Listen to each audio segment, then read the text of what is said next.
അസ്സലാമു അലൈക്കും വറഹ്മത്തുള്ളാഹി വബറകാതുഹു. അൽഹംദുലില്ലാഹി റബ്ബിൽ ആലമീൻ വസ്സലാത്തു വസ്സലാം അലാ അഷ്റഫിൽ അംബിയാഇ വൽ മുർസലീൻ നബിയിനാ വ ഹബീബിനാ മുഹമ്മദിൻ വ ആലിഹി വ അസ്ഹാബിഹി അജ്മഈൻ വ അലാ മൻ തബിഅഹും ബി ഇഹ്സാനിൻ ഇലാ യൗമിദ്ദീൻ. അമ്മാ ബഅദ്. ഏറെ ബഹുമാനമുള്ള സഹോദരങ്ങളെ, പലരും ചോദിക്കുന്ന ഒരു ചോദ്യമാണ്, എന്താണ് മഹ്റമുകൾ? ആരൊക്കെയാണ് മഹ്റമുകളുടെ പരിധിയിൽ വരുന്നത്? മഹ്റം എന്ന് പറഞ്ഞാൽ എന്താണ്?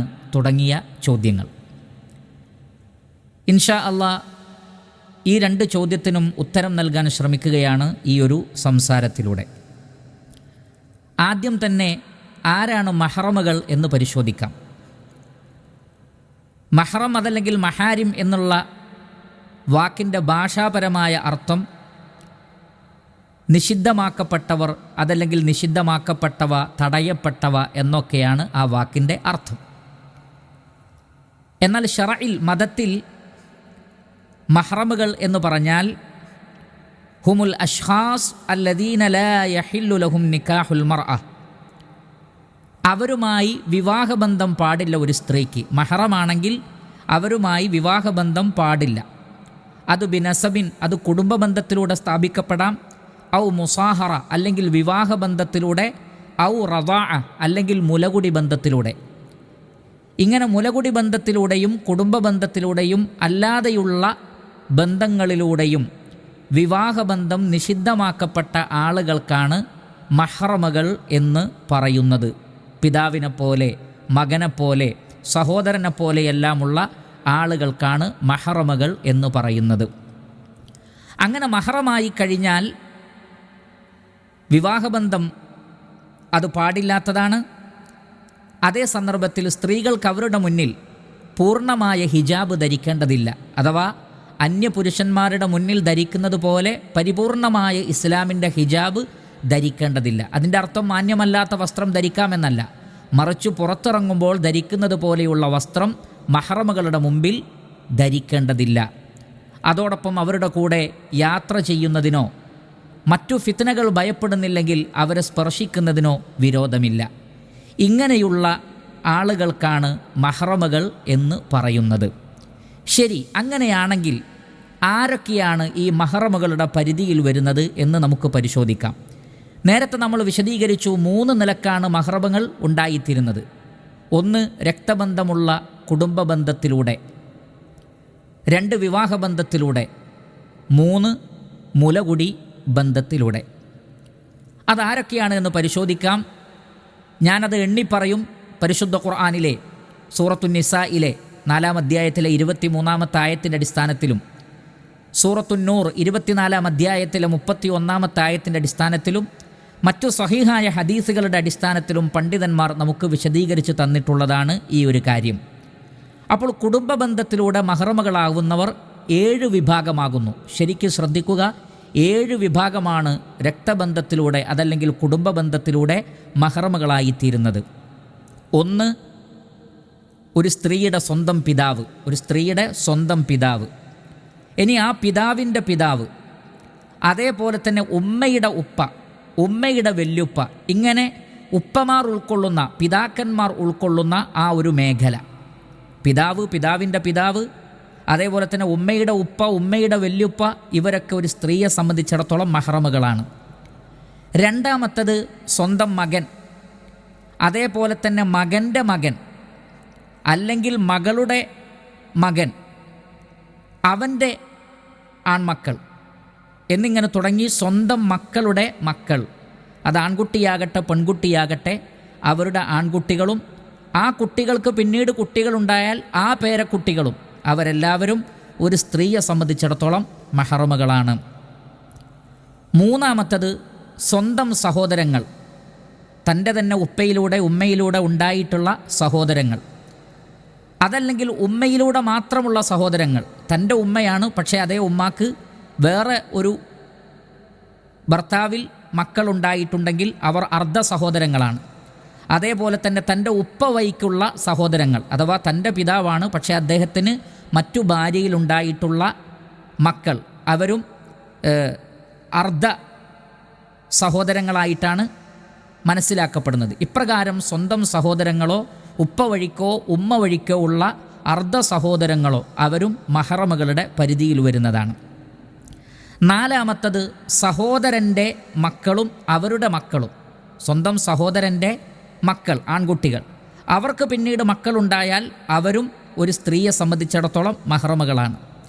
അഞ്ചാമത്തത് സഹോദരിയുടെ മക്കൾ അഥവാ സഹോദരിയുടെ ആൺകുട്ടികൾ, ഇനി അവർക്ക് മറ്റു മക്കളുണ്ടായാൽ അവരും മഹറമുകളിൽ പെട്ടതാണ്. പുരുഷന്മാരാണ് ഉദ്ദേശം, ആൺകുട്ടികളാണ് ഉദ്ദേശം. ആറാമത്തത് ഉപ്പയുടെ സഹോദരങ്ങൾ അഥവാ നമ്മുടെ സ്വന്തം പിതാവിൻ്റെ അഥവാ ആ സ്ത്രീയുടെ പിതാവിൻ്റെ ജ്യേഷ്ഠനോ അനുജനോ, അവർക്കാണ് അമ്മാവന്മാർ എന്ന് അറബി ഭാഷയിൽ അമ്മ എന്നതുകൊണ്ട് ഉദ്ദേശിക്കുന്നത്. ഏഴാമത്തത് ഉമ്മയുടെ സഹോദരങ്ങൾ അഥവാ ഉമ്മയുടെ ജ്യേഷ്ഠനോ അല്ലെങ്കിൽ ഉമ്മയുടെ അനുജനോ ഒക്കെ ഒരു സ്ത്രീയെ സംബന്ധിച്ചിടത്തോളം മഹറമുകളാണ്. അപ്പോൾ കുടുംബബന്ധത്തിലൂടെ മഹറമുകളായി തീരുന്ന ആളുകളാണ് ഈ പറയപ്പെട്ടിട്ടുള്ള 7 വിഭാഗം ആളുകൾ. ഇനി വിവാഹബന്ധത്തിലൂടെ മഹറമുകളാകുന്നവർ ആരാണ് എന്ന് പരിശോധിക്കാം. അതിൽ ഒന്ന് ഭർത്താവിൻ്റെ ഉപ്പ. കല്യാണം കഴിച്ചു കഴിഞ്ഞാൽ ഒരു സ്ത്രീയുടെ ഭർത്താവിൻ്റെ ഉപ്പ, ആ ഉപ്പയുടെ ഉപ്പ അഥവാ വല്യുപ്പ, പിന്നെ ഇനി അവർക്ക് ഉപ്പയുണ്ടെങ്കിൽ അങ്ങനെ ഭർത്താവ് വഴിക്കുള്ള പിതാക്കന്മാർ, അവരൊക്കെ മഹറമുകളാണ്. ഭർത്താവിൻ്റെ ഉപ്പ, അതേപോലെ തന്നെ ഭർത്താവിൻ്റെ വല്യുപ്പ, അവരുടെ ഉപ്പയെല്ലാം. രണ്ടാമത്തത് ഭർത്താവിൻ്റെ മക്കൾ. ഭർത്താവിൻ്റെ മക്കൾ എന്ന് പറയുമ്പോൾ തൻ്റെ ഭർത്താവിന് വേറെ ഭാര്യ ഉണ്ടാവുകയും അതിൽ മക്കൾ ഉണ്ടാവുകയും ചെയ്താൽ ആ മക്കളും ആ മക്കളുടെ മക്കളും ആ സ്ത്രീയെ സംബന്ധിച്ചിടത്തോളം മഹറമുകളാണ്. അതേപോലെ തന്നെ ഉമ്മയുടെ ഭർത്താവ്. ഉമ്മയുടെ ഭർത്താവ് എന്ന് പറഞ്ഞാൽ ഒരു സ്ത്രീക്ക് ഉമ്മയുണ്ട്, പക്ഷേ ആ ഉമ്മയെ വേറൊരാൾ കല്യാണം കഴിക്കുന്ന സാഹചര്യം വന്നാൽ അതിനാണല്ലോ ഉമ്മയുടെ ഭർത്താവ് എന്ന് പറയുന്നത്. ആ ഉമ്മയുടെ ഭർത്താവിനെ പിതാവിൻ്റെ സ്ഥാനത്ത് കാണാവുന്നതാണ്, അവരും മഹറമാണ്. നാലാമത്തത് മകളുടെ ഭർത്താവ്. സ്വന്തം മകളുടെ ഭർത്താവിനെ മകൻ്റെ സ്ഥാനത്ത് കാണാവുന്നതാണ്, അവരും മഹറമുകളാണ്. അപ്പോൾ വിവാഹബന്ധത്തിലൂടെയുള്ള മഹറമുകൾ ഈ പറഞ്ഞ 4ആണ്. ഭർത്താവിൻ്റെ ഉപ്പ, വല്യുപ്പ, അതേപോലെ തന്നെ ഭർത്താവിലൂടെയുള്ള മക്കൾ, ആ മക്കളുടെ മക്കൾ, അതേപോലെ ഉമ്മയുടെ ഭർത്താവ്, അതേപോലെ തന്നെ മകളുടെ ഭർത്താവ്. ഇതാണ് വിവാഹബന്ധത്തിലൂടെ ഉണ്ടാകുന്നത്. ഇനി മുലകുടി ബന്ധത്തിലൂടെ മഹറമുകളാകുന്നവർ ആരാണ്? അത് നമ്മൾ നേരത്തെ പറഞ്ഞു. സ്വന്തം പിതാവും മാതാവും വഴിക്ക് ഉണ്ടാകുന്ന ബന്ധത്തെ പോലെ തന്നെയാണ് മുലകുടി ബന്ധത്തിലൂടെ ഉണ്ടാകുന്ന മഹറമുകൾ എന്ന് പറഞ്ഞാൽ റസൂലുള്ളാഹി സ്വല്ലല്ലാഹി അലൈഹി വസല്ലം കൃത്യമായി പ്രവാചകനിൽ നിന്ന് സ്ഥിരപ്പെട്ട ഹദീസിൽ കാണാം, നസബ് കൊണ്ട് അഥവാ രക്തബന്ധമുള്ള കുടുംബബന്ധം കൊണ്ട് മഹറമുകളായി തീരുന്നവരൊക്കെ മുലകുടി ബന്ധത്തിലൂടെയും മഹറമുകളായിത്തീരും. അപ്പോൾ ഒരു സ്ത്രീ, ആ സ്ത്രീക്ക് ഏതെങ്കിലും ഒരു സ്ത്രീ മുലയൂട്ടിയിട്ടുണ്ടെങ്കിൽ ആ സ്ത്രീ ഉമ്മയായി പരിഗണിക്കപ്പെടും, അവരുടെ ഭർത്താവ് ഉപ്പയായി പരിഗണിക്കപ്പെടും. പിന്നെ നമ്മൾ നേരത്തെ പറഞ്ഞതുപോലെ തന്നെ സ്വന്തം ഉമ്മ വഴിക്കും ഉപ്പ വഴിക്കും ഉണ്ടാകുന്ന എന്തെല്ലാം കാര്യങ്ങളുണ്ടോ അതൊക്കെ ഇതിലും ബാധകമാണ്. ഉദാഹരണത്തിന് അതിനെയും നമുക്ക് 7 ആക്കി തന്നെ പറയാം. ഒന്ന്, മുലയൂട്ടിയ സ്ത്രീയുടെ ഭർത്താവ് അഥവാ ഉപ്പയുടെ സ്ഥാനമാണ്, അദ്ദേഹം മഹറമാണ്. അതേപോലെ തന്നെ ആ സ്ത്രീ മുല കൊടുത്ത മകൻ, ഏതെങ്കിലും ഒരു സ്ത്രീ ഒരു ആൺകുട്ടിക്ക് മുല കൊടുത്തിട്ടുണ്ടെങ്കിൽ ആ മകനെ സ്വന്തം മകനെപ്പോലെ തന്നെയാണ്, അവൻ്റെ മക്കളും അങ്ങനെ തന്നെയാണ്. അതേപോലെ തന്നെ ഏതെങ്കിലും ഒരു മകൾക്ക് മുലയൂട്ടിയിട്ടുണ്ടെങ്കിൽ ആ മകളുടെ ഭർത്താവും മഹറമാണ്. അപ്പോൾ കൃത്യമാണ്, നാം മുല കൊടുത്തിട്ടുള്ള മകനും മകൻ്റെ മക്കളും, ഇനി മകളാണെങ്കിൽ മുലകുടി ബന്ധത്തിലൂടെയുള്ള മകളുടെ ഭർത്താവുമൊക്കെ തന്നെ മഹറമാണ്. മൂന്നാമത്തത്, മുലപ്പാൽ തന്ന ഉമ്മയിലൂടെയും ആ ഉപ്പയിലൂടെയും ഉള്ള സഹോദരങ്ങൾ. നമ്മൾ നേരത്തെ പറഞ്ഞതുപോലെ തന്നെയാണ്, ഉപ്പ വഴിക്കുള്ള സഹോദരങ്ങളും ഉമ്മ വഴിക്കുള്ള സഹോദരങ്ങളും മഹറമാണല്ലോ. മുലകുടി ബന്ധത്തിലൂടെ ആ ഒരു ബന്ധം സ്ഥാപിക്കപ്പെടുന്നുണ്ട്, അതുകൊണ്ട് അവരും മഹറമുകളാണ്.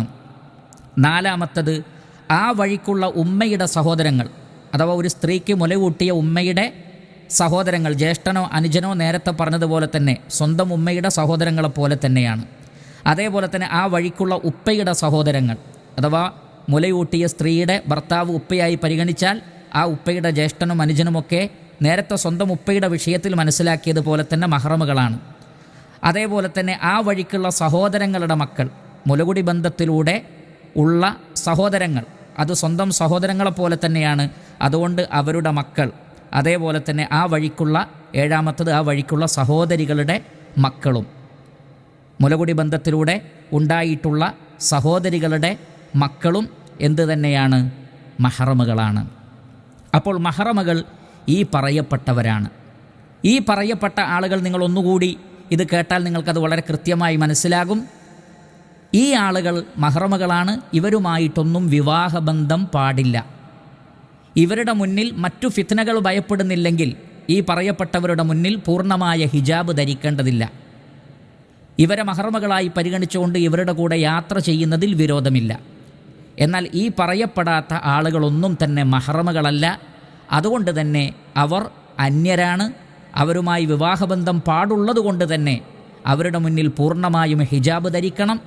അവരെ സ്പർശിക്കുവാൻ പാടില്ല. അവരോടൊത്തുള്ള യാത്രയും പാടില്ലാത്തതാണ്. ഇത്രയുമാണ് ഈ വിഷയത്തിൽ നമുക്ക് മനസ്സിലാക്കാനുള്ളത്.